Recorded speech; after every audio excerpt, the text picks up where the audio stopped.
Kyaddaki pulezidenti wa America omujja kawandula bigambo Donald Trump asisinkanye ne munne gwe baludde nga tebali makambugu Barack Obama. Bano bombiriri basisinkanye olunaku lw'eggulo mu maka g'obwa pulezidenti era ne bamala essaawa emu n'ekitundu nga bawaya ekintu ekyewunyisizza buli omu kubanga bano bombi babadde tebasisinkana nko maaso ku maaso. Ebiseera ebisinga babadde nga basisinkana mu kampeyini anti Obama abadde muwagizi wa Clinton lukulwe era nga lwabadde nga asisinkana ne Trump babadde nga bawanyisiganya ebigambo ebisongovu ng'ategeeza nga Trump bw'atasaanidde entebe y'abapulezidenti. Okusinziira ku mikitu egimu egy'amawulire mu Amerika, okusisinkana kwa Trump ne Obama kubadde kwa mirembe era nga tewabadde okukaayana kwonna kwawuliddwa ekintu ekyawunyisiza buli omu. Mu nkuŋŋaana za Trump ezibaddengawo azaawera okujjawo ebimu ku bintu Obama byabadde akulembeza mu bisanja ebibiri byakulembedde Amerika ng'enkolagana ne Iran ssaako n'okukkiriza abagwira mu nsi ya Amerika. Wabula mu kusisinkana, Trump ategeezezza Obama nga bw'ali omweteefuteefu okukolera awamu naye, ekintu Obama kye yeewuunyizza naye n'amusuubiza okumutuusa ku buwanguzi mu buli kimu kubanga bw'awangula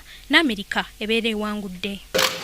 It is important for all of us, regardless of party and regardless of political preferences, to now come together, work together to deal with the many challenges that we face. Bino byonna bwe bigendedde mu maaso nga ne Michelle Obama akyazizza Melania Trump bagende mu maaso n'okumanyigana.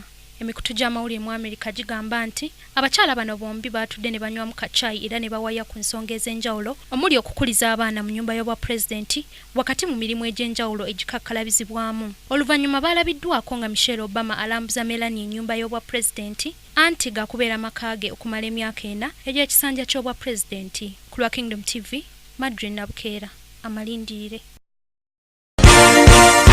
This is Kingdom TV.